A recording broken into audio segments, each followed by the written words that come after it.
Hello folks, and welcome back to my channel. In today's quick video I'm gonna show you how you can take insanely fast screenshots inside Windows. Only thing that you need to do is go to this website, get greenshot. After that, click download, click here on the Windows version, and the file is gonna be downloaded. After that, we're gonna install the file, click OK, accept. Next, here we don't need to click on anything. And now, after the program is installed, you're gonna see it here inside your toolbar.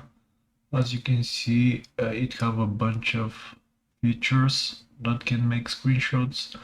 Control print screen is taking capture of the full screen.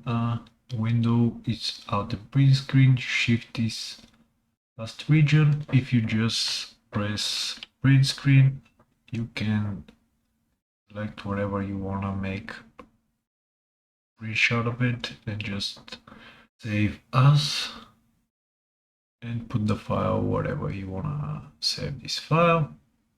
So let's put it here. You can even press print screen and mark the region that you want and open it directly and see how it's looking. So pretty much that's it for this video. Extremely easy way how you can make screenshots. I hope you like it, and I'm going to see you into the next one.